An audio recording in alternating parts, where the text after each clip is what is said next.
Good morning, friends. Glad you're here. Welcome, welcome, welcome. All the usual suspects I see have arrived. Winston and Sue Finelli, my friends. Great to see you. Oh, hey, Cammie. Welcome. It's glad to see you. Jason Gay and Mark Bloom, Ordinary Bear. Good to see you. Tracy Stewart. I think some of you are probably may even be a little bit. No, hey, wait, Ceiling Fan Man. Great to see you. Great talk we had this week. I really enjoy our talks. Nemo, I love when you send me the reverse podcast. Those are awesome. And I get a great deal out of it. Louis T., my friend, how are you? Billy Tano, Mojo Shop. And again, I know that we probably have some new folks here from having seen the Globebusters episode. I was surprised at how much traffic. Oh, hey, Ted. How much traffic that got. Well over, 10,000, 12,000 views already. So it was great of Bob to have me as a guest. I really enjoyed my time there. Rodrigo and I are going to try to get together this week and kind of deepen that friendship a little bit. So it's great to get to know new people.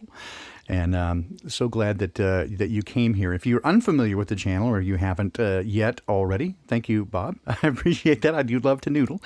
And it's just, again, at the beginning, if you're unfamiliar with that whole thing, the noodling, it really is, again, I didn't play for a very long time. And just a few months ago, was able to get an instrument again. And so very out of practice. And so much of what I do is just improvisation. It just is extemporaneous, comes straight out of the middle of me. And what that does, though, at the beginning of the each episode is kind of help clear my mind. I have to try to stay focused on what's happening there and just get into the moment and feel whatever the music wants to become.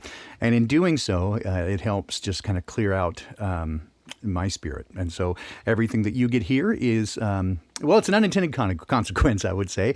Early on, my intention was to have these well scripted and put together and just upload them and really spend some time and effort putting them together. Things changed, and not that I don't spend time and effort, of course, but they are all pretty much done live now, and it gives me the opportunity to really sense what's going on and sometimes come up with things at the last moment.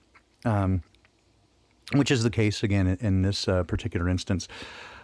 This came to me yesterday, as often happens on Friday afternoon when I am kind of stressing, going, I don't know exactly what we're doing tomorrow. And then suddenly it comes to me kind of fully formed, or at least mostly that way. And this is no exception. So today we have, for those of you into alchemical processes, shooting from the hip, that's right. But, it's, I think, being guided, right? The trick for me is to be very open to listening to the voice of Dad speak, which is often very quiet. But when you have some time invested and you learn to listen very closely, it can lead you in some amazing directions. And it does require, I suppose, a bit of faith to know that he's going to show up. Or they, I guess is probably a better way to put it, and give me some inspiration to take notice of the right things. I've often said that people don't have ideas, but that rather ideas have people, that we tune in to perhaps the right frequencies to pick up certain things. And it's been said, of course, that there is nothing new under the sun, and that would seem to be true by my observation. So to that degree, we're going to take a look at what I called T3 here. That is transmission, transduction, and transmutation. And what do I mean by that? Well, if you have spent any time previously listening to my streams, or even if you're really just kind of new to the idea and you're here brand new from the Globebusters show, one of the things that you can probably be aware of is that I have a unique, or at least a kind of a different take on things, and it's very similar to the view Cammie has of the way that the world works. We're trying to figure it out. I would say the thing I know for sure is that I don't know. as most things, but it doesn't keep me from trying. And it certainly doesn't keep me from investigating and trying to figure out as best we can how these puzzle pieces go together. And trying to get the edge pieces together is a great one. And then you kind of try to put the picture together and see what comes of it. So to that end, I have paid a lot of attention to the world around me, and I love multidisciplinary study. And previous called myself a autodidactic polymath. Really means just that most of the learning is self-initiated. I do have degrees, I suppose, if that matters for anything. I find that typically, the higher the education, the deeper the indoctrination, that people often get kind of married to what they've been told and just fed from another source. And then they have to defend it, and therefore are unable to open their mind to anything new and cannot really even investigate or entertain new and different ideas. And in fact, once you begin looking deeply, it seems that much of what we've been told or described about the world is not only inaccurate, but very misleading until we've come to the place where the world seems upside down. What they tell us is exactly the opposite of what things seem to be. And nowhere is that more true, I think, even than the nature of the world around us in terms of cosmology, that they have told us we are on a spinning ball in an infinite void of space, that you are pieces of stardust, you are insignificant as insignificant comes, and therefore nihilism kind of rules. Nothing really has any significance, and indeed it is all meaningless. I find that the exact opposite is true, that we are not only important, but perhaps the most important thing in the world that we know. There is apparently a battle going on for the hearts and minds, and in fact the very souls of people, and they just don't wish to be involved in that battle, I understand. I guess it's a bit of an aside here, but it's in keeping with a conversation that I saw Beth Martins do a stream on this last week about who is to blame for these things going on around us. And of course, she's kind of speaking to the metaphysical and the esoteric there. But it really reminded me of an experience that I had. I had a marriage end, unfortunately, after a very brief period of time in 2004, 2005, and I was deeply depressed and, in fact, had absorbed much of the opprobrium and hostility that was given to me by this person who really I should have known better. They were barely even a year out of a 15-plus year abusive alcoholic relationship. And so they had some ideas about things that then got projected on me. I just simply filled in the space for the other person who was the enemy. And I never intended to be the enemy, of course, and I didn't feel that way, but they did. And so they accused me of all kinds of things that weren't, to me, true. But then again, I cared about it and loved this person. And so I thought maybe they're, and I think it's true that we all have this blind spot around us, that we simply, as perceptive as we might be in the universe around us, we have this very myopic view that we can't see ourselves very well. And so I accepted what this person had said about me as being perhaps things that I could not see.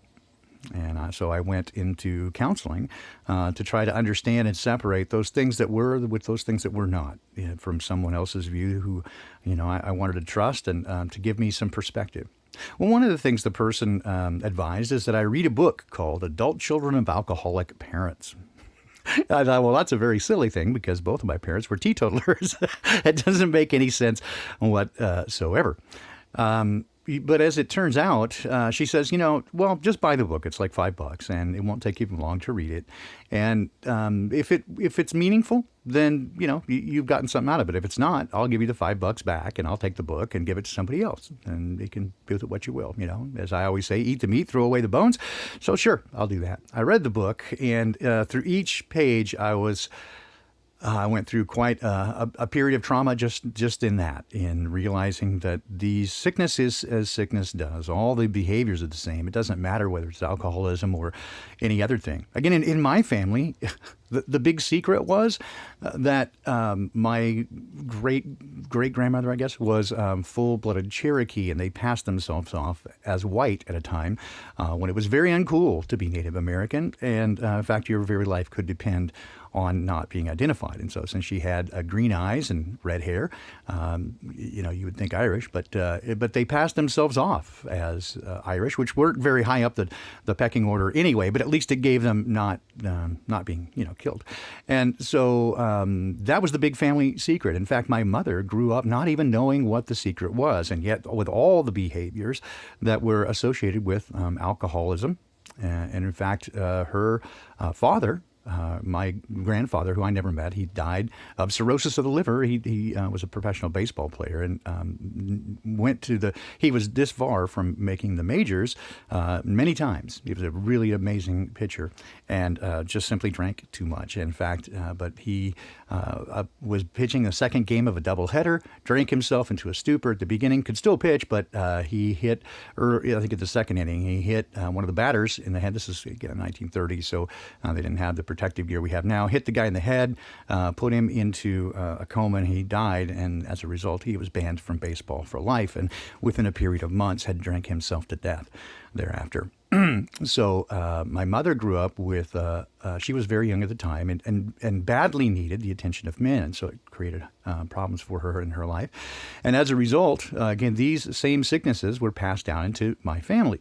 Now, when I read these things, it became clearly obvious that some of the things I had been working on personally in my attempt at self-growth, I had reached this sort of glass ceiling, I suppose, in which I couldn't seem to get past these things. And I just sort of accepted for a period of time that these were character flaws, and I was just screwed up and pretty fucked, and that I could do as well as I could, but I couldn't get past these things. When I saw these so clearly laid out in a book, it was, again, I went through this just emotional thing of going, oh my God, I'm not crazy. These things are real.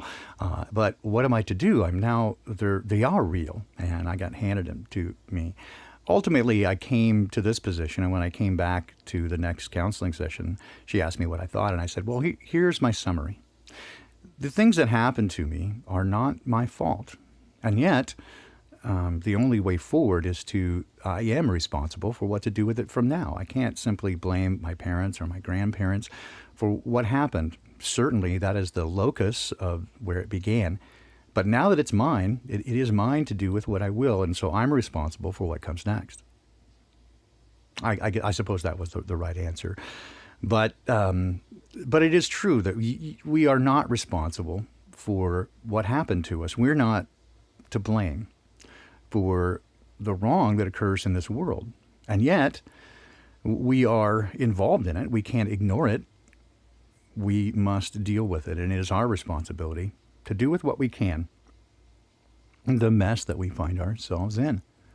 I think that's a pretty good analogy for the world around us and what we ought to do upcoming. In the truth community, and again, I've often said that is something of a misnomer. We are really more the lie tearing apart community, the discovery team, I guess. Team Truth, I like that. And I jokingly call our friends here Truthlings, right? The vibe tribe. I love it. Because it is true that your vibe draws your tribe, and I'll try to explain that better as we go out through these ideas this morning. But with these, again, we are not responsible for the mess that is around us. Now, we may contribute to it, and we might add to it. We might become so affected by it and so traumatized by it that we cannot go on. It's been said that it's not what happens to you, it's what happens in you. And we certainly see that in terms of even children. Some children are born with much privilege, everything that they could want. And yet, as a child, their ice cream cone falls to the ground and they're forever traumatized and become just little shitheads thereafter. Other people have horrible, unimaginable things happen to them, and yet they somehow turn it into a kind of strength and resilience that are, by some, unimaginable, and they become immensely successful. What makes that difference? And I think, again, it largely comes back to it's not what happens to you, it's what happens in you, and that is largely a matter of who you are, and who you are is tremendously important. And it makes an enormous difference. And so it is to this directly that I want to speak this morning, and again, a bit connecting this to our natural world around us, that we are inexorably connected to the world around us. We are part of it, and from my perspective, we were created not only to occupy it, but I don't want to say command it, but it was designed to respond to us. It was put here for us in a way that we are to interact with it, and it was designed to comport itself to our will, that it would manifest our will into being what we wanted. We were mini-me of the Creator, and the Creator spoke things into existence. He said, "Let there be light," and there was light, and he saw that it was very good, and so forth. He spoke these things into existence. I love, again, the first chapter of Genesis, when the original language, it's fraught with all kinds of implicature there, that it says the Spirit hovered above the face of the deep, but that word hovered is to really like vibrate, right? In the same way that we think of vibrations and resonance, it vibrated. There is something going on there. We have spoken before. There are some people, of course, who do not like this idea of the luminiferous ether because they say it cannot be proven. And as a result, they argue about it. I think that from my perspective, the ether, if you want to call it that, is of such a nature that it requires, again, waves. If you go back through Out of Nowhere, my episode Out of Nowhere, or Catch a Wave, you can look at that one. The episode with Cammie Nodell called The Rocks Cry Out. Even the one episode I did of the Glowbusters last week, given this idea that waves surround us. In fact, it is my observation that everything around us is a wave, and some waves put themselves into a material form. They come into such a state of being that they put themselves into a coherent, cohesive, self-organizing material form. And self-organization does imply intelligence, that the world around us is to some degree intelligence and sentient, all of it. And that but it is designed to respond to us in a way that if we have the right intention, that we may cause this to manifest itself into being. Again, this is called, there was a little independent film that came out a number of years ago called The Secret, right? The power of will. And the power of positive thinking, all that sort of stuff. But again, the idea of the ether, waves are simply a perturbation or a movement of energy within a medium. And there must be a medium for there to be energetic transmission. You cannot have a wave in the ocean without water. And therefore, there must be some medium for which light, for example, light is part of the electromagnetic spectrum. And so how could it be that suddenly, they tell us that light is both a particle and a wave because it behaves as a wave, but they want it to be a particle because to be in keeping with their story that they tell us, that it goes through the infinite void and vacuum of space, a 10 to the minus 17 torr vacuum, that it must have some component of its own, a material object, in order to make its way through. Thus, we have a particle and a wave, a photon. I call bullshit.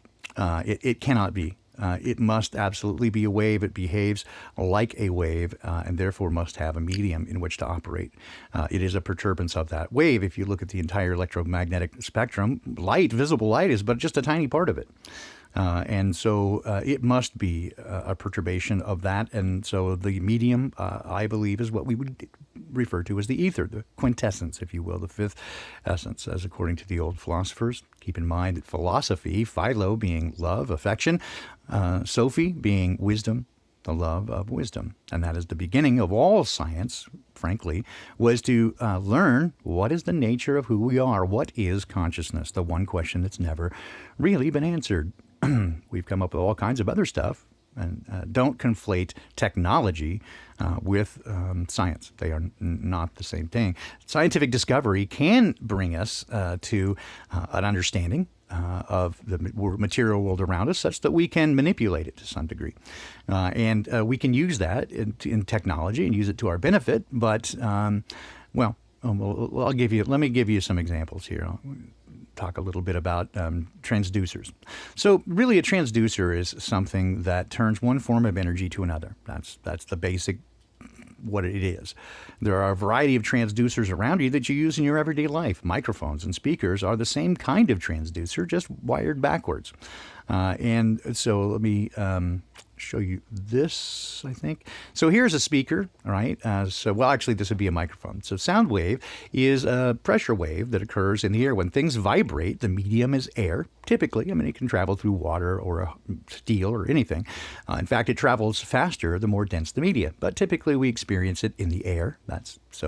There's a perturbation of the air through what's called compression and rarefaction. Compression are these high pressure areas where the air gets moved, and then low pressure areas behind it as it moves. Basically, think of a click-clack type thing, like a pendulum where they hit each other. It's sort of like that. The energy passes from one to the next, and so the materials, the gas molecules, we'll call them that for lack of a better term, they absorb the energy, move on, and then they go backwards, and so there's a space behind it. That's rarefaction. So high pressure, compression, low pressure, rarefaction. They transmit energy. It comports to the inverse square law. And then we can use this as a diaphragm, or just a very thin object, which vibrates back and forth based on those compression and rarefaction.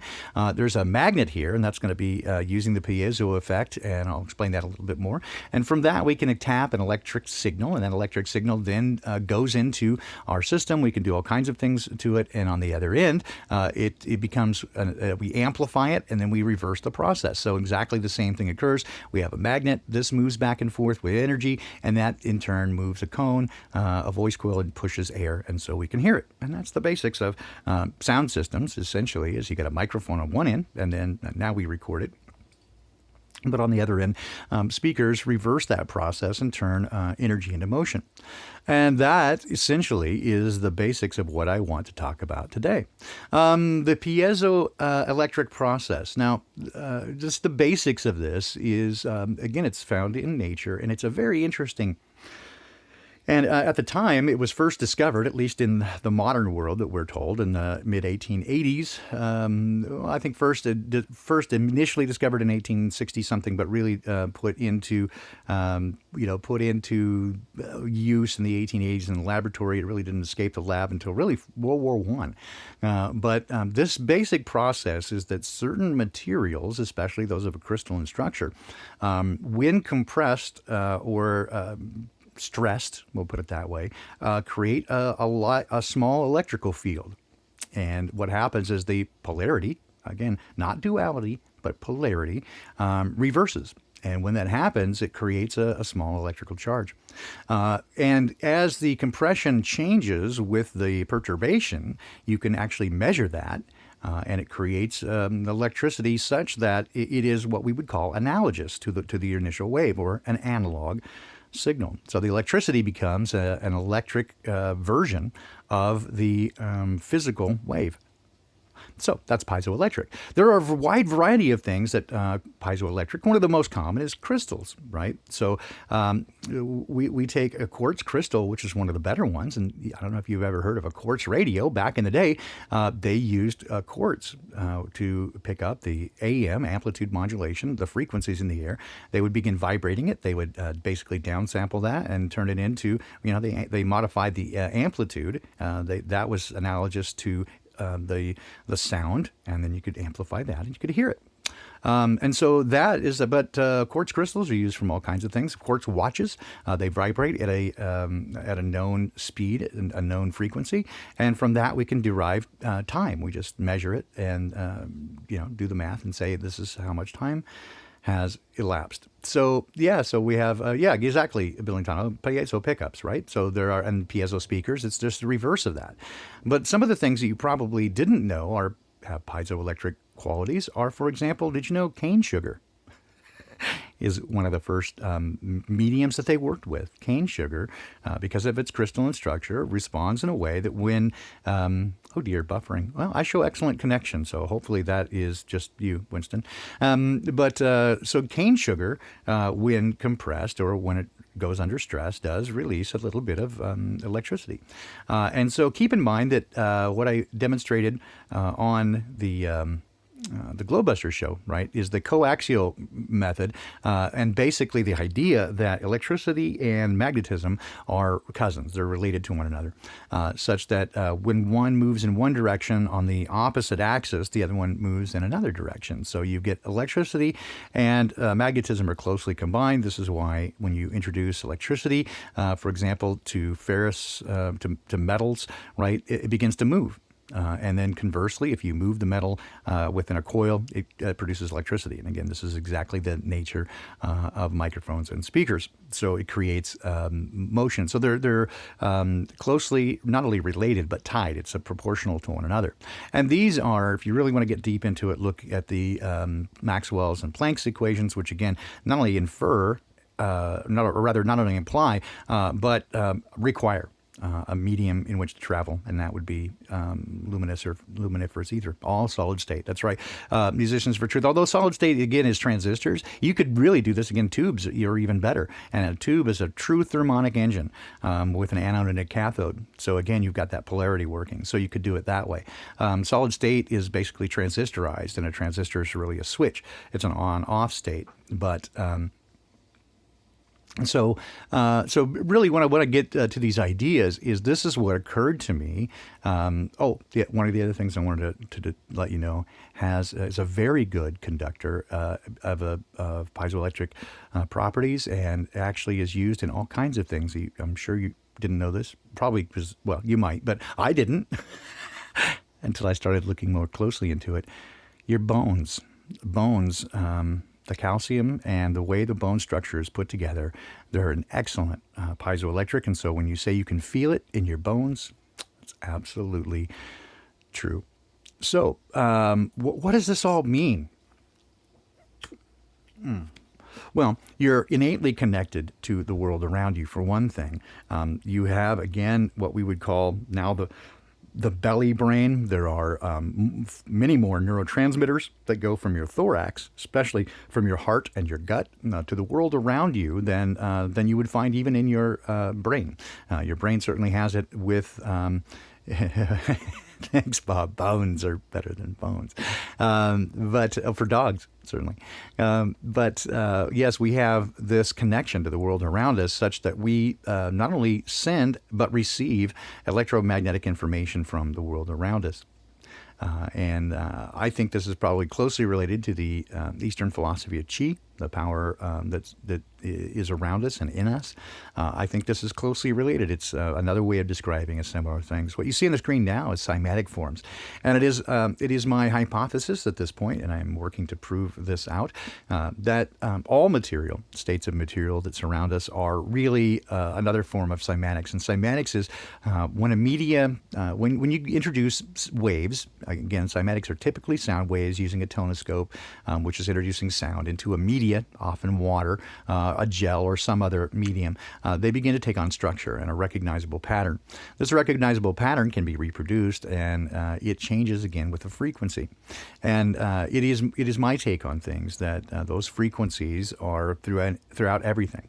And that the periodic table is shown to us is misdescribed, that the atomic weights as were shown. I don't really believe in the atomic model as shown. If you want to know why, you can go back and look at those previous shows. It's kind of a complex, it takes a minute to describe. It's not so convoluted as it is just time consuming to get into, but for these reasons, that the material world around us is really made of energy, and all things truly are in motion.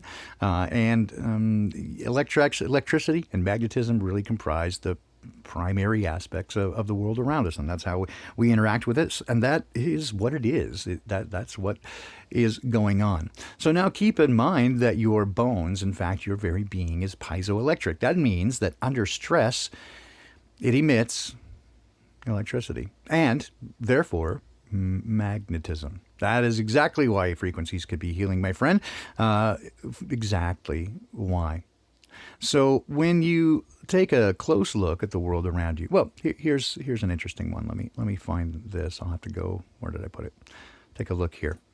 All right. So I guess I'll have to go back. I was going through this earlier. So those again are alchemical symbols, and they sort of describe the world around us. But let me go this way, and maybe I can wrap around to the other end of this.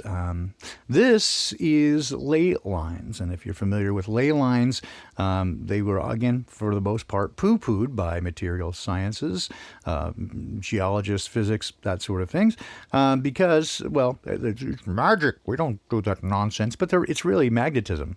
And we can track these things, and of course many of the interesting and perhaps ancient buildings were built on these nodes and on lines of ley lines, and you can see some interesting things there. It's the United States. Here's another map of it. Again, Salt Lake City's got an interesting thing there, depending on the aspects that you're looking at. When you look at, for example, here's the UK, and these are some fairly well-known ley lines. When you look at the world, this is the map that we're giving. You can see interesting geometric patterns appear. Here's Australia, for example. But when you take this weird-looking thing, and you put it into an azimuthal equidistant map, holy crow, what do you get there? You get what look like mandalas, the star of life. Wow. How interesting is that? Mm-hmm. So these are ley lines projected. Again, the distortion is created because this wasn't initially an azimuthal equidistant map. It was actually taken by taking ley lines as presented on the standard map and then turning it around like that. So you get something that makes a bit more sense. Just as do weather gradients, pressure, temperature, winds. When you look at it from an azimuthal equidistant map, it makes sense. And so this is what you get when you take the ley lines. Amazing how it looks like these things, huh? Oh, by the way, what you're seeing here, and you should probably very barely see because it's a GIF, so it didn't come out right. But that is the setup for an astrolabe. Just saying. If people try to convince you that, oh gosh, we've known the world was round for forever, and a globe rather. Nobody really thought that. Look at an astrolabe. For more than 2,000 years, it was the primary instrument that not only predicted eclipses, but did all kinds of measurements, over 1,500 different measurements you can use an astrolabe for, contingent on a flat, non-rotating Earth. But hey, nothing about that. But you'll notice how close it looks to the somatics patterns. It is my view that these things are all intertwined, all part of one another. And this is the world that we occupy. Yeah, Xanadude, awesome. So, yeah, I know who Xanadude is, right? It's Bob. But yeah, that's what we're talking about, my friend. So we're all, I think, on the same page here. That this is the nature of the world in which we occupy. But it occurred to me yesterday. Again, I don't know why it hadn't occurred to me before, because it's so straightforward that this electricity, if you will, the energy that we use, emotional energy, focus, that we use, creates motion. And conversely, motion creates energy. It's a transducer. You, my friend, are a transducer. You turn thought into energy and motion. And conversely, you are being programmed by the media to turn emotion into energy. So if you want to know why the people that ought not be in charge, the PIC, the lizard folk, whoever you want to blame it on, who is to blame? That's again, go look at Beth Martin's video again. It's open for speculation, certainly. There's always someone to put in that they spot. But whoever they are, whoever you wish to blame for this, again, my position is that doesn't even really matter. Because, again, it's not your fault that the world is the way it is, but you are responsible for what you choose to do. And you are free to choose what you like. You are simply not free from the consequences of those decisions, some of them unintended. Okay, so now we're moving forward. Now you get the idea of transducers and transmission. When you behave, when you think, when you consider things, when you spend your energy and your focus on things, you are literally creating the world around you in a material, manifested way. Let me say that again. As a man thinks in his heart, so is he. The power of life and death is in the tongue. You've heard these things before? It is from the overflow of a man's heart that come his works, both good and evil. So whatever you think, persist in choosing, that is what you become. And that's not only you, but that's what you put out into the world around you. If you have hatred for your fellow man, you manifest hatred. If you have fear, you manifest fear. If you have love, well, you can do the math. So here we are, just keeping in mind again that your bones are piezoelectric. Very powerful. I mean, they're used in labs. They use animal bones. They grind them up and use them because it's more powerful than cane sugar. It's on par with quartz crystal. That you are an integral part of the universe. And I'm sure you can think of dozens of examples of stories that you've heard that were poo-pooed as just fairy tales of, for example, native tribes that had kept long hair because it helped them tune in to the world around them. I think you can understand better now how there's some credence to that. And that using rocks and crystals are effective. But you want to know why? Because it's alive. Water. One day I hope to speak on water. It is such a deep, if you'll excuse the expression, it is such a deep and almost endless realm. And water is this most magical property. It is one of the, the four basic elements that we're told: fire, water, air,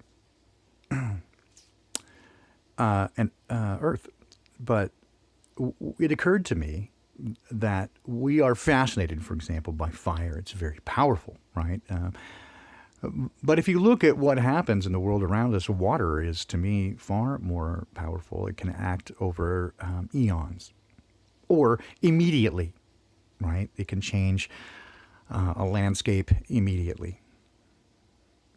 It can wear it down over time. It can turn boulders into sand. Water. You are mostly comprised of water, by the way. You also have minerals. You are earth. You have the breath of life in you, air. And you have the spark of divinity, fire. You are the fifth element. You have been transmuted. Oh, and coffee. Yes. The coffee is the brown food group. Chocolate, steak, coffee, the brown food group. But yes, you are, my friend, the quintessence, the quintessential man or woman. You are comprised of the world around you. And you were given dominion. And again, dominion doesn't necessarily mean control. I mean, I suppose it could be implied. But dominion, you were made to be a good steward. Right, given responsibility for you have dominion over your children. That doesn't mean be a terrible tyrant. It means you're responsible for. It's a huge responsibility. And so, as such, you have an enormous responsibility for the world around you. And I have said before, it is a daunting task, a daunting idea to change the world. It seems impossible, but you can literally change the world around you. And Ann Gaynor, I agree with that idea, good conduct, but I will and be a good conductor, right? There's a reason words have meaning. But I would go a step further. It is my experience that the relationship with the Creator is That's the real way to go, because it is not right living that leads into relationship, but rather it is relationship that leads into right living. It is my relationship with the Creator that has changed me into becoming someone who can be a good capacitor and a conductor for love. Otherwise, I was a poor conductor, right? In a way that pure water doesn't really conduct electricity. It's the impurities in water, the salts, typically, that allow water to conduct electricity. Look into it. So, as we consider these things, I think it is important to be aware of the power of the words that we speak, the thoughts that we think, the ideas that we pursue. Knowledge is just knowledge, right? Gnosis, understanding. But I don't think gnosis is going to get you there. Simply understanding a thing. As I've said before, it seems as if the goal is to jump the Grand Canyon. It's impossible. Gnosis, even focused and with discipline, you can learn to jump 20% further, or 50% further, or even 50 feet. Set a new world record. And even if you were able to do that, you would still end up a red mist at the bottom of the canyon. You cannot do it. It takes something supernatural. And to me, that is supernatural, above nature. And that is the only thing above nature, is the Creator of it. Again, I'm not trying to be preachy or convince anyone. I'm simply expressing my views and what has worked and occurred for me. But these are the things that if we begin to take on an understanding of, right, and to move from knowledge, which is simply the gathering of information and the repetition of it, into understanding, which is the experience of it. Ideally, we would move forward into wisdom, which is the application of it. That we can project it into the future and let that drive us, keeping again in mind this idea that it is energy that creates motion, and motion that creates energy. It is converse. They are interrelated, and you cannot have one without the other. So when you get I'll say, okay, not you, because you're now awake, and I want to touch on this for a moment later. But this idea that this whole channel began kind of as an outgrowth of me beginning what I called the Awakening Project, wanting to better understand why it is this conversation that many of us who have taken, the red pill, so to speak, why it is that we awoke up, so to speak, and others did not. What was the difference? Many of us think, well, it's intellect, right? Because there are some things to understand if you weren't looking into physics and science and that sort of thing, to see how we have been lied to. So you need to better understand it rather than just deferring to someone else these ideas, right? In a way that, well, they're a smart guy in a lab coat. They know. So I'm just going to accept what they say. I don't. I guess I'm stubborn. But I have never come across anything that if I didn't put my mind to it, I couldn't figure out ultimately. Largely it had to do with whether or not I was that interested in it. But I have always been able to successfully figure something out. And so when I got far enough, I realized that they were lying. And not just about one thing, about everything. And that does seem to be the case. And I have noticed this over and over with people who are, quote, awake or whatever, is that it's like once the scales fall off, once you get that first watershed moment, whether it's 9/11 or whether it's the shape of the earth or Handy shook, or whatever lie it is, once those scales come off, the trick no longer works. And then as you begin to look at each thing, you realize they're doing the same thing. It's all part and parcel of the same stage magic. It's misdirection, and you have been under a spell. And once you wake up from that spell, it simply doesn't work. There are levels that it takes time, and you grow into it. It's not immediate. But once it happens, it's an irreversible process for most of us. Those of us who actually do the work of learning and don't just exchange one belief system for another. And unfortunately, some people do that. Yeah, it happens, right? That some people simply think that this is a better narrative than the one that they're used to, and it makes them feel special, so they do that. But for most of us, right, who have researched this and do our best to grasp and understand it, we know you could never change our mind about these things. They say, once you go flat, you never go back. Well, okay. But once you awaken, you're not going to get plugged back in. You're not going to pull a cipher and go, yeah, I want that tasty fake meat in my mind. That's simply not how we are. You didn't get here that far by being a wussy, right? This is not for the faint of heart. When you have the intellectual honesty to accept that you have been indeed deceived. It's often been quoted to Mark Twain, it's far easier to fool a man than to convince him he has been fooled. And certainly ego, pride play into that. But it certainly is true that people wish to defend their position and they don't want to go through that process. So once you can, again, shake that off, and if you have the intellectual honesty and the temerity to work through that and to accept that you have, in fact, been lied to, and then once that can of worms gets opened and you see the nature of the world around you, that it's not just one thing, it's all kinds of things, in fact, everything, then it takes away the foundation that you have. And at first that can be very daunting indeed.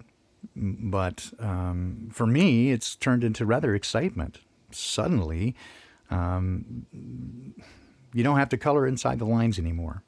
And the stories that don't make sense, you realize they don't make sense because they don't make sense. It's nonsense, what they've told you. And now you have the opportunity to seek it out for yourself. Again, according to Scripture, it's the glory of God to hide a matter, and it's the glory of kings to seek it out. There is no shame, there is no sin in looking for information, right? It's, again, to me, it's not about what you know, though. It's about who you know. And in the context of relationship with the Creator, you can better organize and have better pattern recognition and understand what to do with those things. So you don't have to end up worshiping the creation. You keep an eye on the Creator, and the creation becomes one more reason that you think He's awesome. To me, He is. So to that extent, in this space, you are the most powerful thing imaginable. And this is why your enemy wants to keep you down and thinking that you are powerless and you are meaningless. And you live in a void, a vacuum of nothingness. And even if there was a long time ago in a galaxy far, far away, some intelligent being who, on a whim, decided to make life and then just forget about it, or worse, come back and taunt and torture it from time to time, just because there's a mean kid with a magnifying glass. My experience is that is a lie. You were made with as much love and affection as a parent has for their child. And I'm not talking about crappy parents, right? I'm talking about the best parents ever, right? That you are made awesome. You are fucking beautiful inside and out. And all the things that you think you're not worthy, right, because of this or that, because you've been told that these you're less than, and you don't have enough money, or you're not smart enough, or you're not attractive enough. Bullshit, right? You are made in the image of a Creator who is magnificent, meaning you're magnificent, and you were given power, the power of thought and creativity, being inquisitive. Right? Looking for these answers. You are here right now because you want to know. And I will say that, I only know for sure that I don't know for sure. But I get glimpses from time to time, I think. And I try to put these things together. And certainly, again, it is my position that I know somebody who does know. Right? And I can't necessarily tell it to you because we're all on a different journey. And so that means a different perspective. But I can refer you to that person. And say, go talk to Dad, right? Get your answers there. When you do that, I'm fully comfortable. I'm not afraid at all of whatever you come up with at that point, because anything you get from Dad is going to be awesome, right? And then we can all share it, much as Cammie and Zach and I are going to do coming up at Flattoberfest, right? So Flattoberfest coming up in South Carolina. Thank you, Karen B, for putting that together. You're an amazing, awesome, just crazy cool person. Let me throw that up here real quick. Flattoberfest, October 24th, 2020. I am going, believe it or not, but I'm going to be hanging out, not doing any presentations or anything, just hanging out in the lab with Cammie and Zach. Why? Because we're freaking nerds and we love this crap. So playing with magnets, and just doing crazy stuff. That's what we do. So, but anyway, it's an opportunity for you to get together, and I believe, right, that when you get together with like-minded people, that the energy created is going to be like a nuke. Again, nukes are fake, but the same idea of we're gonna blow the place up with the energy that we manifest, because we're manifesting. So there's transmission. See, I'm going kind of backwards, but transmission. You put this stuff out there, right? It's you, and one reason why apparently it is we feel isolated, right, and alone. We're spread rather thin. But maybe, just maybe, you're spread just enough on those ley lines to keep the energy going, that we all connect to one another, and keep the power and the energy going just enough. Jason, man, you're awesome. Thank you. Yeah, that we can get together and put this, I'm going to say, frankly, I'm going to say change the world.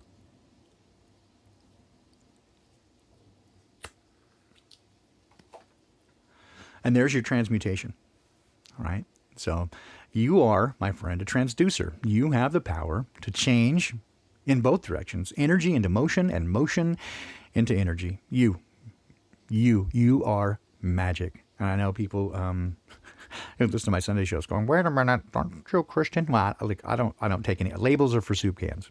Do I follow Jesus? Absolutely. And I think most Christians don't. Sorry. Just by observation. I'm not judging anybody. I'm just saying what I see, what I observe is that people who claim themselves to be Christians are in fact religious, which is the antithesis of what Jesus said. And his entire thing was to get rid of religion. Hey, that sounds great. Let's make a religion out of it, right? So yes, I do. I do believe in Jesus as appropriation and reconciliation for, again, if you want to say original sin. I know people have problems with that. Again, if you have questions, you can go back through my Sola Scriptura stuff with Wayne McCroy. We try to present these ideas, at least, the way we see them, but I do think there's something to it, that things got screwed up. Mankind, the world got poisoned. And you are poisoned in a way that you can't fix. It's lethal. But there's an antidote if you're willing to take it. And in fact, once you take it, you immediately begin feeling better so that you can help other people. That's how I view it. Again, there's no religion. There's no, it's just simply a relationship. That's how I view it, but without getting sidetracked. So people going, oh, you talk about magic, New Age. No, not New Age, not the teachings of Lucifer or anybody else who is anti-Christ. I believe in Christ. So, and not a Christ consciousness either, not apotheosis, that through the appropriate amount of gnosis, we can figure it out and thus magically become God. I don't buy it. I don't see it. I've never seen anybody do it. If it was possible, somebody would have done it. And although we're told a few stories that, Buddha or a couple other people, the only one historically that I see is Jesus. And as a result, but he, it was here for a special thing. That's how I see it. Again, it's not my idea. I'm not trying to be preachy. I really am not very evangelistic in my views. I just try to explain it as best I can. But I do know some people tend to get kind of butthurt when they see things from a particular viewpoint, and they get very scared about things like alchemy or magic and that sort of stuff. Again, look, I just see magic really, in its purest form, is really the ability to manifest the ether, if you will, to manifest reality, which we were given. That was a divine gift, right? It's the misuse of that is, dark magic. That's what makes it bad. And people who wish that power typically try to get where they can, and they're given help from those who are our enemies. And that's why it becomes bad. Again, that's how I see it. You can do with that. Yes, that's a nickel. You can spend it how you want. But that's how I view it, right? And it is this divine spark, and in fact, the ether around us. I was talking to my wife this morning and going, "This is how I see." In fact, it began with a conversation I was having with Rose 777 about the nature of the world, right? And it's my view that it was at the flood, the deluge, that everything really changed, and that the firmament cracked, and that's what we see now as the Magellanic Cloud. But still, that cracked. The waters above came in, the waters below came up, the founts of the deep, and so everything changed dramatically. In fact, we can look now at the the electromagnetic field that surrounds us, and even if you look at it from the quote, the modern quote scientism view of things, we can tell that it is diminishing at a exponential rate. In fact, they tell us now that it's going to, within a few years, it'll diminish such that it'll flip. The polarity will flip. I don't think so. But it was one of the things early on, basically in my just barely teen years, when I was trying to balance out the idea between, for example, the narrative of evolution versus creation, is that if you backtrack, and we see it at a particular rate, the same, for example, like carbon dating, the diminishment and the dissolution of the electromagnetic field, if you work backwards, it couldn't be any more than 180,000 years old, or it would turn into a black hole, right, of electromagnetic force. It's not possible. So that was, one reason why I didn't go with hundreds of millions of years, just on that aspect alone, which again is why it's a very good idea to look at things in a multidisciplinary way. The same way that the inverse square law will tell you that much of the stories that you're told by the heliocentric model cannot possibly be true, because they violate that so often, as well as the second law of thermodynamics, which is entropy.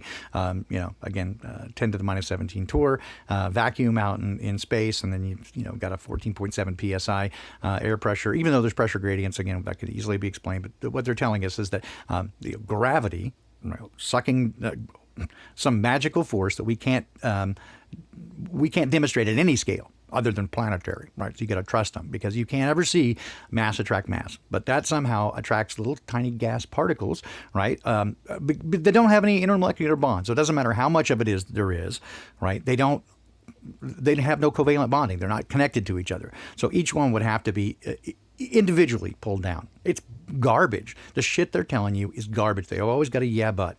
That's why I just encourage you, do your own research. And don't believe what I say. I'm saying, you have to disbelieve me, but at least go look at it. Go look at these things for yourself. When you do, I think you'll be very interested in what you find. That they just keep telling you, trust me. Trust in me. We're smarter than you. And I say, screw that. You're the most powerful, potent thing ever. So trust in that. Trust that your creator knew what he was doing. Take off the mask. Get some oxygen. Breathe deeply. Get grounded. Take your feet and stick them in the ground, because you need that, right? Otherwise, you're a capacitor for garbage. You've absorbed all this garbage around you, and you've got no way to get it out. That's why they want you wearing shoes, right? Don't touch any of this stuff. They want you as separate from nature as possible. Get yourself in a house, preferably a townhouse or an apartment in the city, as away from nature as possible, so that you cannot possibly connect with it. Because if you did, you would suddenly see. I think one of the most horrible things that ever happened is when we lit the night sky and can no longer see the stars. Because when you are confronted with that view nightly, I don't know if you've ever been out to the desert or in a place where there's very low light pollution, but when you look up at the sky, it is very close to, again, seeing Dad in his glory. You go, wow. Wow. And I just say, again, whether it's that or whether you look at a scene like on the screen right now and say, who told you that was beautiful? Who told you? Right? Well, it doesn't matter where you're from or when you're from, what society or what socioeconomic status. When you see something in nature that is beautiful, it's beautiful. Who told you that? And how would you know? Right? I mean, we all have different taste in art and even music. But how would you know that this is awesome? Because it just is, right? And because I think the same way that it's been said that eternity is written into the hearts of men. And that's why people fear death. It's unnatural. We weren't meant to die. We were meant to live forever. But we do, right? All things perish. And it is the fear of death. It's fear, right, that drives us to do all kinds of horrible, terrible, really hideous, inhuman things to one another because we fear that, we're of lack. We're not going to have enough. And once you get rid of that fear, again, said in Scripture, perfect love casts out fear. God did not give us a spirit of fear, but of power and of love and of the sound mind. I mean, what more do you need? Power. There you go. You got power. Love. Love changes everything. And a sound mind, when you know what you know, you can't be talked out of it, right? If it were possible, even the elect would be deceived. They'll send up a strong delusion that they should believe a lie. And again, if you're unfamiliar with Scripture, join along with me on Sunday. I do 2 streams on Sunday, an early one, Ancient Wisdom for Modern World. I just go through Proverbs, just to allow you to absorb some of the amazing wisdom that's found therein. And then in the evening, 5 p.m. Pacific time, UTC -7, Sola Scriptura, we just take a little bit closer look at a variety of things from Scripture and different ideas, both historically and spiritually. But if you're unfamiliar with it, again, I just say, hey, exactly, Bob. Don't be scared. It's okay. It ain't going to hurt you none. But that's my view, is that that fear, it's interesting. I went through this with Wayne McCroy in the very first episode. No, it's I think episode 2, or maybe 3, I forget now, of Sola Scriptura, right? The story of creation. And at the fall of man, when Dad showed up and said, hey, what's going on here? The first reaction that people had, that Adam and Eve had, was, I heard you coming, and I was afraid. They were afraid. And every time it seems that the Creator shows up in the stories within Scripture, the very first thing they say is, be not afraid. Don't be afraid. And I think that hate is not the opposite of love, but rather fear is. Fear is lack, and love is complete fullness. It is completeness. And to me, the only way to get that real completeness, that fulfillment, is from the Creator, whose love is perfect. Everything else is it's a poor substitute. That's what I see with people around me, is that those who are the most unlovely, and again, to me, this is the antithesis, again, of religion, right? Religion is this idea of just keeping these rules that if you do that well, then you're going to score points somehow.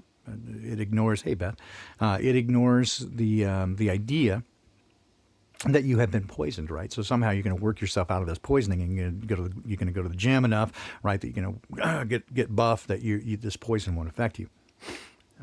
But that, again, doesn't work. But when everybody is on the same playing field and we're all poisoned, the only thing that you can do with that religion and rule keeping is to compare yourself to someone else and go, see how much better I'm doing it than them? And that leads into judgment and this condescending, self-righteous nonsense. That, again, is why I say that the biggest obstacle to Christianity are Christians, because they adopt this religious viewpoint and they're comparing themselves. Aren't I great and you suck? In fact, we even saw this in Scripture, and Jesus talked about it. A Pharisee comes in and goes, God, thank you that I'm not like that guy over there. I'm good. And Jesus frankly mocked him. Said, don't be that guy. Come on. Right? So instead, right, here's that transmutation. Not the ultimate transmutation. I mean, here we see, again, these symbols from necromancy and divination, transmutation. But again, doesn't that look very much like what we showed before in terms of the vibrations of cymatics? And I think when we put all these things together, we come up with something bigger, right? We come up with bigger ideas. Let's see, why is this not? Okay, here we go. So we have the alchemical table of symbols, right? Where am I going here? I want to, it's giving me all kinds of a hard time. Don't know why. But this ultimate transmutation that only comes, I think, through this relationship such that, again, the rules, the commandments that Jesus gave are these. Pretty simple. Love God, your Creator, with all your heart, all your mind, all your strength. What do you think that would do to your piezoelectric effect? And then, the second's just like it, love your neighbor as yourself, which implies that you must love yourself. And most of us find that a difficult proposition because we know where the bodies are buried. I know it's true for me. We know we're broken, and so we hide from others, and we lie to them because we want them to like us, and we know if they saw us for the way we really were, they wouldn't like us anymore. So we hide.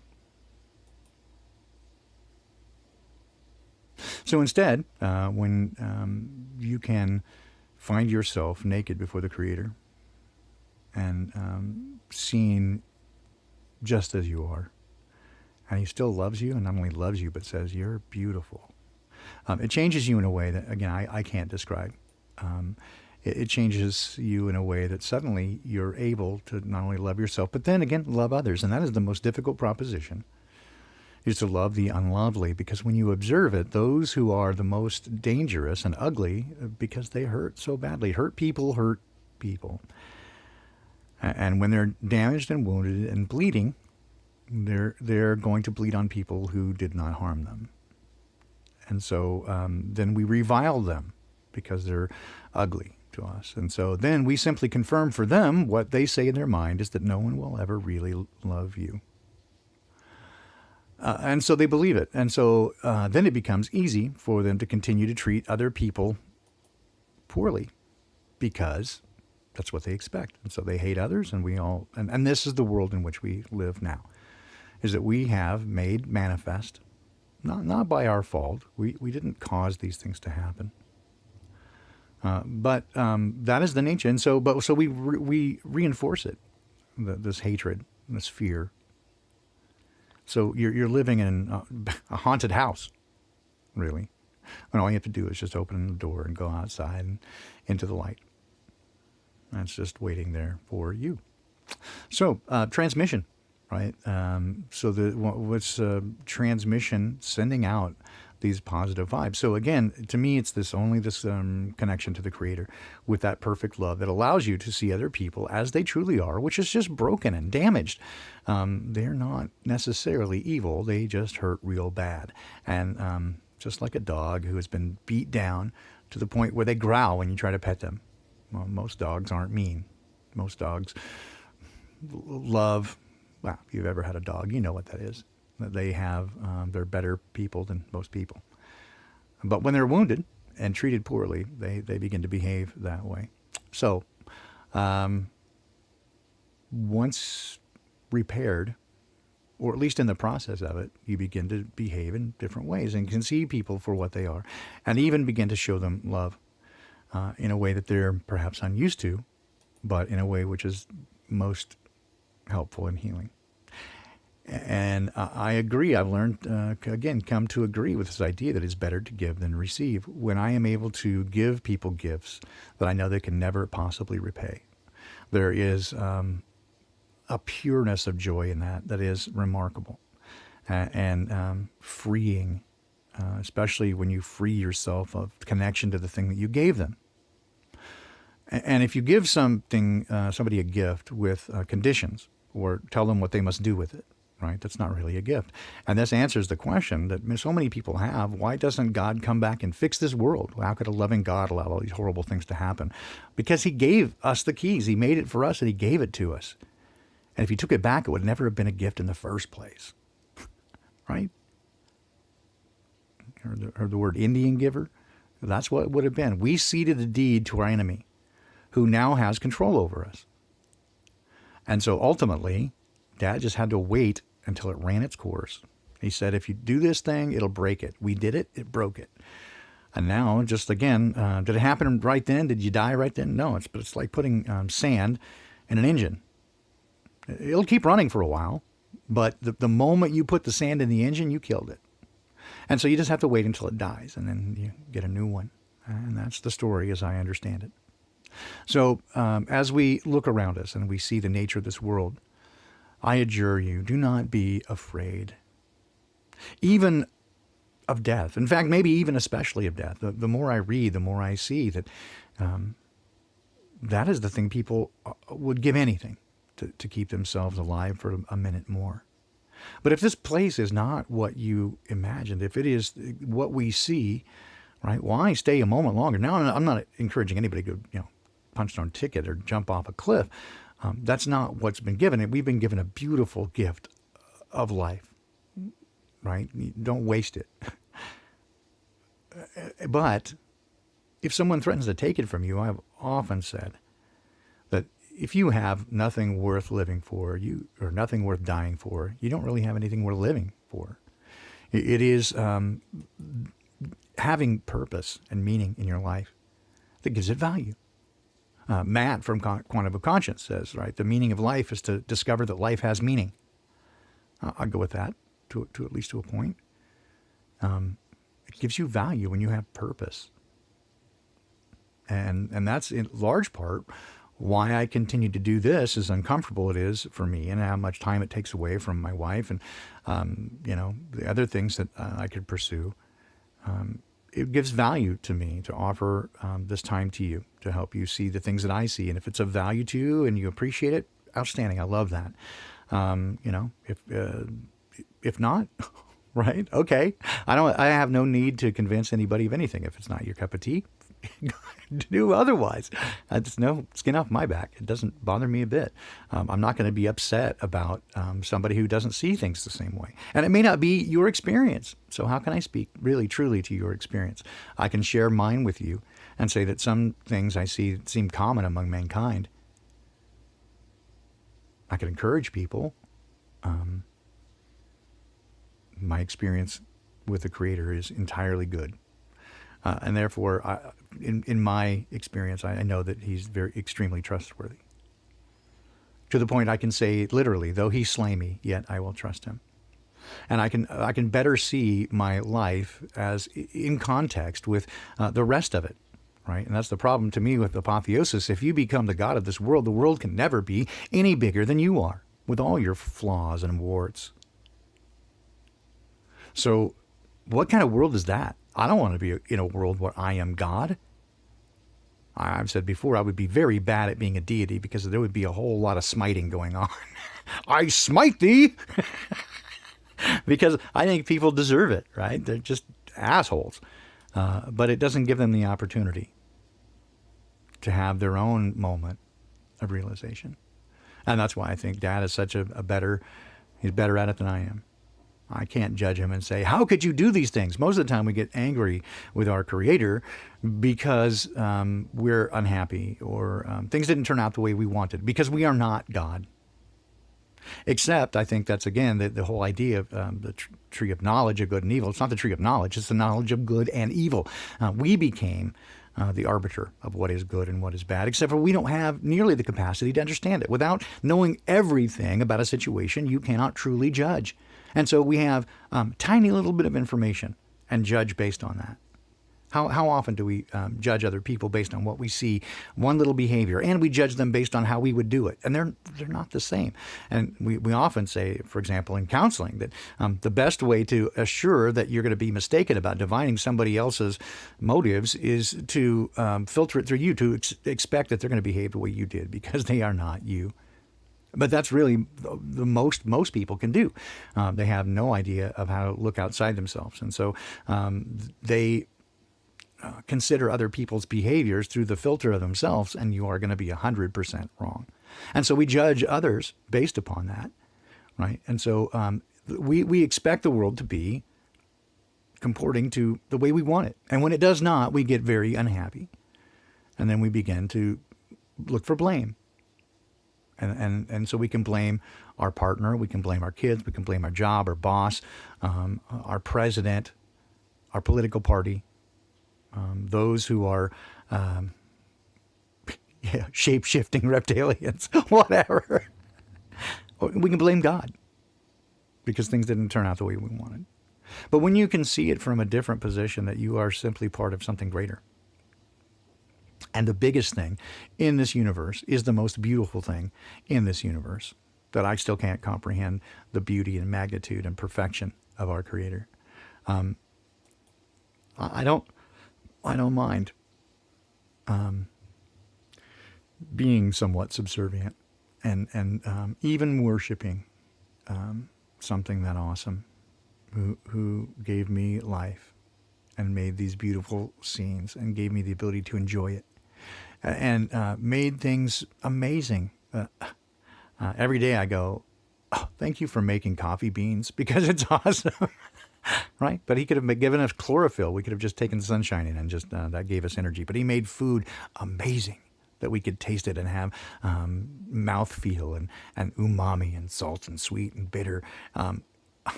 It's amazing. Like, food is sensual. And not only that, but again, some fish, the female just drops her eggs off, the male just drops his sperm off, and that's it, right?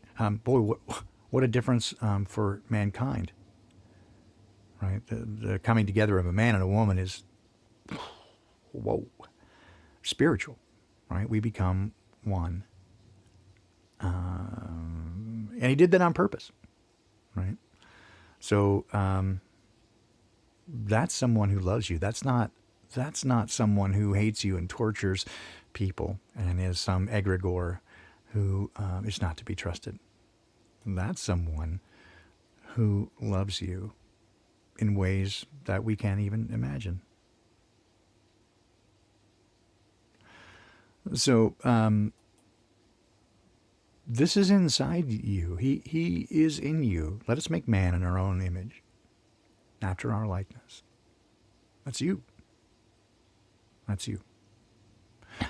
And the reason that you are so opposed in this world is because you're just now coming to realize that that's true, and that you have power and you're not insignificant. And your enemy fucking hates that. And then gets all the people around you to tell you what an idiot you are. You're crazy, right? So in the world of the insane, the only one with rational mind is called crazy. Jesus said, hey, if you follow me, right, the world hated me. You think it's going to like you? No, you're going to get the same stuff. So I was thinking about it this morning when I first got up and made coffee, is ultimately the message is for me to you, do not be afraid, even for your life. I talk to people all the time who are afraid about losing their job and the situation with the mask and all the stuff that they put us through now.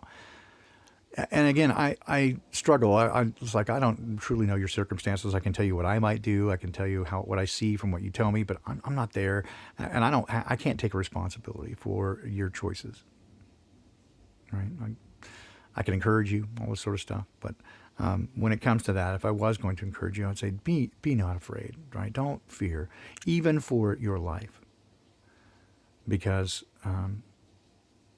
Again, from my take, that is exactly, if they don't have anything over you, they can't take it from you, right? And so from my perspective, even that, I am not afraid. They can't take it from me, because I willingly give it.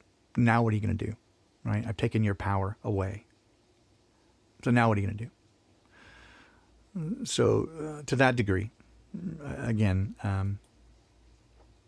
well, if I go further down that path, I really will be, kind of preaching from a pulpit, and I try to keep these things very separate. What I do on unintended consequences is I try to put at least a little bit of separation between that and the Sunday stuff, because some people get uncomfortable with, reading from Scripture, and they've had a bad experience with religion, and boy, do I understand that. Yeah, no problem. I mean, I get it, and for good reason. Because take a look at the history of religion. It's done some very bad things. And I continue to say religion kills and relationship heals. So I encourage relationship entirely. Forget religion.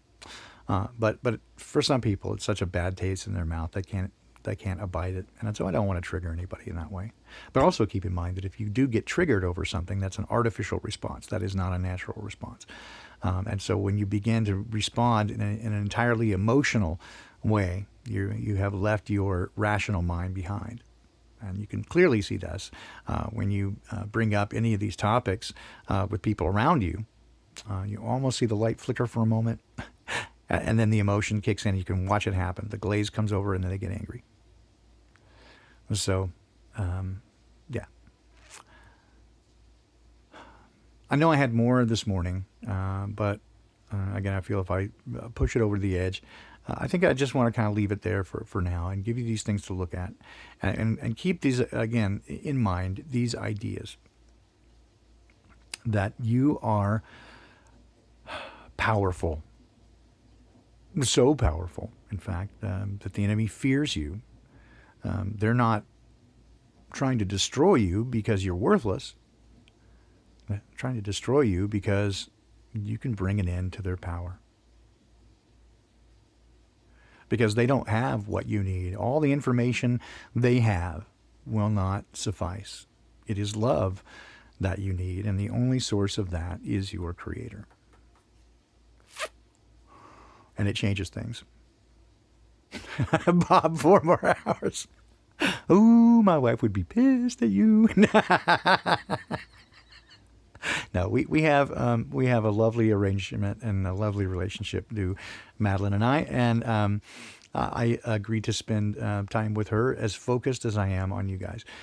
So the time that I spend in the studio doing this, I give you my all and my full focus. And the time when I'm done, I give her my full focus, and we love each other for that. So with that, guys, thank you so much for coming along. If people have asked, and again, I'm not big on e-begging or that sort of stuff, but people have asked if they want to contribute, you can do so by there's a variety of methods, but I do have a Patreon account. I just never have pitched it because I didn't know exactly how to approach this, because I want to provide value for those who do. But you can certainly go to paypal.me/Great Baldini. Let's see if I can find it here. I'll put it up somewhere. I've got a thing here. All right, paypal.me/Great Baldini. I think it works better. I've seen it go both ways. I think it works better if you choose, instead of gift, choose goods and services. And then I can send you a little gift. And in fact, if you just want I do not consent sticker, then just let me know. Send me an email, unintended.consequences3@gmail.com. No purchase necessary. Objects in mirror are closer than they appear. You can also send me something directly if you don't trust the ether, the version of ether that it's the internet. Send it to the Great Baldini, P.O. Box 2248, Linwood, Washington, 98036. Love to hear from you. Even just words of encouragement, or tell me your story, your experience is helpful to me. So if you don't want to, or you're uncomfortable with financial contributions, okay, cool. I mean, I don't have a lot of money either, right? So I try to help people when I can, but I can't always. So to that end, I'll just say again, if you find it of value, if it's helpful to you, share it with somebody that you think it might help, right? Or send me your story of either how it's helped you or experiences that you've had that I can share with others. Would be super great. So with that, again, I appreciate you ever so much, and hope to see you again tomorrow morning, again, 7 a.m. Pacific time. That is 9 a.m. Central time. That you can join me for Ancient Wisdom for a Modern World. And basically, we'll just read a couple of chapters out of Proverbs. It's just a time for meditation. Often a little noodling up in front, so we got that going for us, which is nice. And then at 5 p.m., Solar Scripture. And again, it's a 0.5 episode tomorrow. So Wayne McCroy will not be here. He'll return the following week. In fact, I may just hand it to him the following week because I will be at Flattoberfest. Or coming back from Flattoberfest. I'll be on a plane with snakes. So we got that going, which is nice. I will leave you with some tunes that were written by Joe Ray in chat. You see him from time to time. A friend of mine, we grew up together. We've known each other for 40-something years, a long time. is an excellent musician. Used to really tick me off because he is able to pick up any instrument and immediately begin playing it with proficiency. He picked up a couple of band instruments. They didn't have the instrument he wanted, so he just picked up another one, and within 2 weeks was sitting at first chair. So that's the way this guy is. He just drives me crazy. When we were kids, we'd hear a new song on the radio, and we'd drive home, and he'd just pick up a guitar and play it right back. I was like, crazy town. So anyway, but we played multiple bands together and did pretty good until the loss of our closest friend, songwriting partner, and drummer, Jim, some 23 years ago now.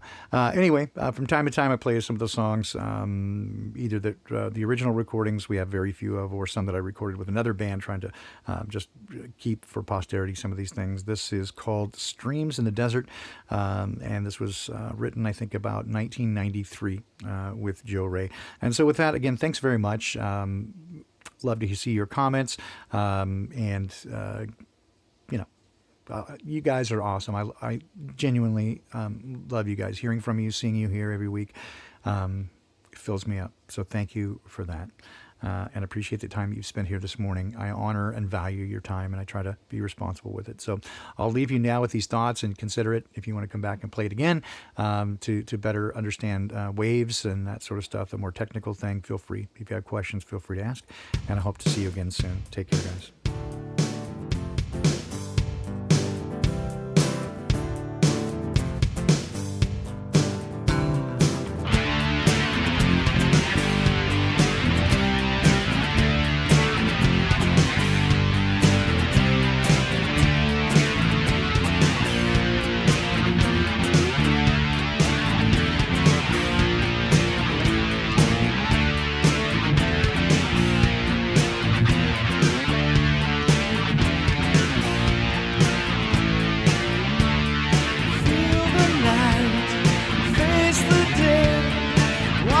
Starlight slip away, trust the light, pray for dawn. In the morning, see the sun. I cross the desert to find the well was dry. I closed my eyes, found a river inside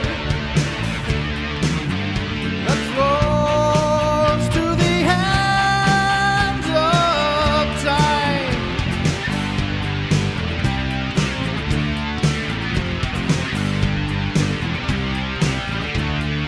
Voices speak.